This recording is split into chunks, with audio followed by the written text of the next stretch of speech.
अस्सलाम वालेकुम, I am Madiya. Welcome to MRK book Facebook and YouTube channel. उम्मीद है कि आप सब खैरियत से होंगे। इंपॉर्टेंट खबरें, इंपॉर्टेंट डेवलपमेंट्स आप लोग से इसी व्लॉग में शेयर करूंगी। वीडियो के स्टार्ट में आप सबसे रिक्वेस्ट करूंगी, जो न्यू सब्सक्राइबर्स हैं जिन्होंने अभी तक चैनल सब्सक्राइब नहीं किया, वो ज़रूर चैनल को सब्सक्राइब कर दें और कॉमेंट सेक्शन में अपना फीडबैक भी जो है, अपनी राय जो है वो मस्त शेयर कर दें। अच्छा, आज का जो एजेंडा है, सबसे पहले सारिफीन के लिए तो बुरी खबर है, क्योंकि मंगल के रोज़ जो वज़ीर-ए-आज़म शहबाज शरीफ हैं, उन्होंने वफाकी काबीना से गुफ्तगू करते हुए कहा था कि जो सेल्स टैक्स है उस पर उसकी छूट के हवाले से ज़रा वो बात करेंगे IMF से कि सेल्स टैक्स पर जो है वो छूट दी जाए, बिजली के जो बिल हैं उनको ज़रा कम करने के लिए, जिस पर जो है वो हुकूमत जो है उन्होंने IMF से जो है वो उन्होंने राय मांगी, जिस पर IMF ने अपनी राय दे दी है। और IMF ने कहा है कि कोई सेल्स जो टैक्स की जो छूट है वो आपको नहीं मिल सकती। बिजली के जो बिल हैं वो कम नहीं हो सकते। और IMF ने कहा कि कर्ज प्रोग्राम के तहत नए जो टैक्सेस हैं उससे छूट नहीं दी जा सकती। सेल्स टैक्स की छूट से टैक्स जो एहताफ है उसका हसूल जो है वो नामुमकिन जो है वो मुमकिन नहीं रहेगा। हुकाम का कहना था कि बिजली के बिलों पर 18% जो है वो GST 2 मरतबा आयद की जाती है। एक मरतबा जो है वो बिल के मजमूई रकम पर 18% टैक्स लग जाता है। दूसरी मरतबा फ्यूल एडजस्टमेंट जो होती है उसकी मद में जो है सेल्स टैक्स लिया जाता है। तो 2 दफा सारिफीन से एक ही बिजली के बिल के ऊपर 2 दफा जो है वो टैक्स वसूल हो रहा है। तो खैर IMF ने कह दिया कि वो किसी भी सूरत इस बात को नहीं मानेंगे कि वो टैक्स की जो छूट है बिजली के बिलों पर वो दे दें।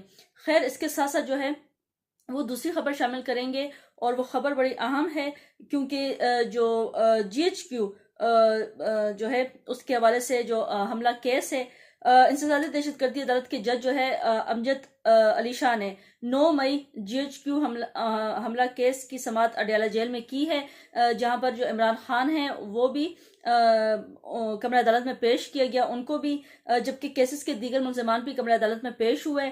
और अदालत ने GHQ हमला केस में एक और जो मुलजिम है शहीर सिकंदर पर फर्द जुर्म आयद कर दी। मुकदमे में मजमूई तौर पर 119 में से 118 मुलजमान पर जो है फर्द जुर्म आयद हो चुकी है।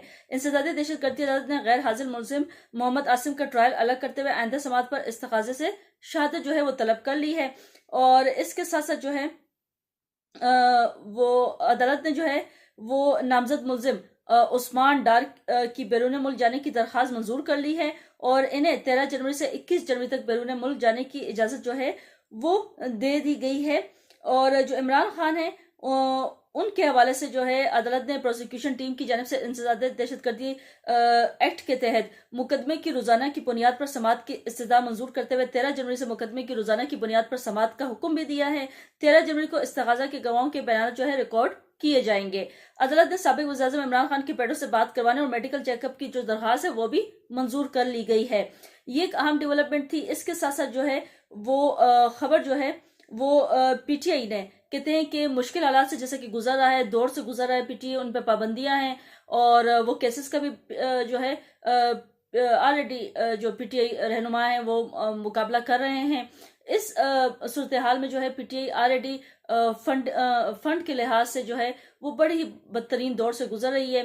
तो इस हवाले से इमरान खान ने जो है वो बड़ा अहम इकदाम उठाया है, और इकदाम ये उठाया है कि जराये के मुताबिक जो रिपोर्ट किया गया है वो ये है कि PTI इस वक्त शदीद जैसा कि मालियाती जो बहरान है उसका शिकार है, और पार्टी के साथ मुंसलिक जो मुलाजिमीन हैं उनको 3 माह से जो है वो तनख्वाहें नहीं दी गई, जिसकी वजह से तहरीक इंसाफ ने फौरी तौर पर फंड रेजिंग का जो है वो फैसला किया, और ये फैसला जो है इमरान खान की रजामंदी से हुआ, इमरान खान के कहने पर किया गया है। उनसे हिदायत मांगी थी, जिसके बाद जो है वो इमरान खान ने स्पेशल जो है इंस्ट्रक्शंस दी थी कि आप इससे फंड रेजिंग कर लें। पाकिस्तान तहरीक इंसाफ ने अपने अरकान असम्बली और टिकट होल्डर से सालाना 2,40,000 जो है वो रुपए के फंड मांगे हैं, जिसके इकट्ठा करने की जिम्मेदारी आमिर डोगर और पार्लिमानी लीडर्स को सौंप दी गई है।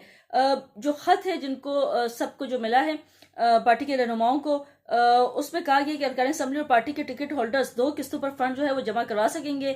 इस सिलसिले में PTI chairman, secretary general, additional secretary general की तरफ से मरासले भिजवा दिए गए हैं, जिसमें कहा गया कि पार्टी इस वक्त तारीख की मुश्किल जो है मालियाती बहरान से गुजर रही है, तो सबसे जो है वो PTI जो 2 लाख सालाना 40,000 रुपये जो फंड है वो मांगे हैं टिकट होटल से और जो अरकान असम्बली हैं उनसे। मुश्किल में ऑब्वियसली आप जो है फिर अपनों ही की तरफ भागते हैं, उन्हीं से मदद मांगते हैं। तो पीटीआई ने भी यही स्ट्रेटजी जो है वो अपनाई है।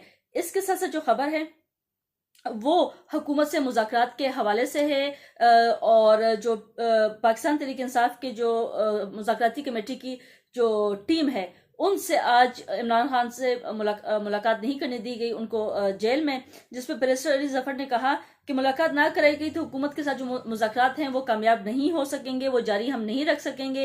हुकूमत ने हमारी हमसे तहरीर मुतलबा जैसे मांगे तो हम इमरान खान से मिलेंगे तो तहरीर मुतलबा जो है हुकूमत को देंगे ना। इमरान खान से मीटिंग इंपॉर्टेंट है, ऑब्वियसली वो जो है बानी जो है वो पीटीआई हैं और उनसे मिलना मुज़ाकराती टीम का बहुत इंपॉर्टेंट है पीटीआई की। जब वो उनसे मिलेंगे जो मांगे हैं जो रिटर्न में जो मुतालबात हुकूमत ने मांगे तो इमरान खान जो कहेंगे उनसे डिस्कशन होगी तो उसके बाद ही ये फर्दर कुछ इसमें जो है डेवलपमेंट हो सकेगी। लेकिन जब मिलने ही नहीं दिया जा रहा तो कैसे डेवलपमेंट हो सकती है। खैर साफी ने सवाल किया कि जो वज़ीर अली अमीन गड्डापुर हैं उन्होंने तो कहा है कि वो एक और धरना देंगे, जिसपे बैरिस्टर अली जफर ने कहा कि फिलहाल तो इस हवाले से कोई हमारी बातचीत नहीं हुई या कुछ इस तरह की स्टेटमेंट तो हमें नहीं मिली कि धरना होना है। लेकिन अगर यही वाले हालात रहे, हमें उनसे इमरान खान से ना मिलने दिया गया तो इस ऑप्शन की तरफ भी सोचा जा सकता है। इस्लामाबाद के जुडिशल कॉम्प्लेक्स में जरदार कुल ने भी मीडिया से गुफ्तगू में कहा कि मुज़ाकराती कमेटी का बानी पीटीआई से मुलाकात नहीं करने दी गई। बानी पीटीआई से सियासी कमेटी मुलाकात नहीं करेगी तो मुज़ाकरात आगे कैसे बढ़ेंगे। ऑब्वियस सी बात है, अब जब मुज़ाकराती टीम ही इमरान खान से नहीं मिलेगी तो मुज़ाकरात कैसे बढ़ सकते हैं आगे। मुज़ाकरात के वजह से फैसला बानी पीटीआई ने करना है। असद कैसर ने भी सेम स्टेटमेंट दी, उन्होंने भी कहा कि बानी पीटीआई से मुलाकात नहीं करने दी जा रही और मुज़ाकरात जो है वो कामयाब नहीं हो सकेंगे क्योंकि हुकूमत जो है मुलाकात नहीं करवा रही, इसलिए मुज़ाकरात में डेडलॉक है। हुकूमत अगर संजीदा है तो हमें भी मुल्क की खातिर सब कर रहे हैं, हम पाकिस्तान की खातिर मुज़ाकरात को कामयाब करना चाहते हैं। असद कैसर ने कहा कि हम बानी चेयरमैन की मुशावरत से आगे बढ़ सकते हैं, हम मुज़ाकरात में संजीदा है और मायनी खैज मुज़ाकरात चाहते हैं। असद कैसर के मुताबिक बानी ने कहा कि पाकिस्तान के लिए सारी नाइंसाफियां माफ करता हूं, हम चाहते हैं बानी से मुलाकात हो ताकि मुशावरत हो सके। और बड़े वैलिड कह रहे हैं वो, इनका पॉइंट भी जो है वैलिड है। जब आप हुकूमत मुज़ाकराती टीम को इमरान खान से नहीं मिलने देगी तो मुज़ाकरात कैसे आगे बढ़ेंगे, क्योंकि इमरान खान ही डिसीजन जो है वो लेंगे, उनको बताएंगे। तो ये टीम जो है वो रिटर्न में जो भी हुकूमत ने मुतालबा रखा है कि रिटर्न में हमें अपने मुतालबात लेकर आए तो इमरान खान से मिलने दिया जाए। ये अब एक नया तमाशा खुल गया कि इमरान खान से नहीं मिलने दिया जा रहा और कहा जा रहा है कि मुतालबात के लिए पीटीआई फिर संजीदा नहीं है, फिर इस तरह की स्टेटमेंट्स आएंगी। खैर आज के हवाले से ये इंपॉर्टेंट डेवलपमेंट्स थी जो मैंने आप लोगों तक पहुंचा दी है। और जैसे कि मैंने वीडियो के आगाज में कहा था कि चैनल को जरूर सब्सक्राइब कर दें और आप लोगों से आखिर में भी यही कहूंगी चैनल को सब्सक्राइब जरूर कर दें और वीडियोस जो हैं उनको ज्यादा से ज्यादा सपोर्ट करें। खैर आपसे मुलाकात होती है नए टॉपिक में नए वीडियो में। अंटिल देन अल्लाह हाफिज।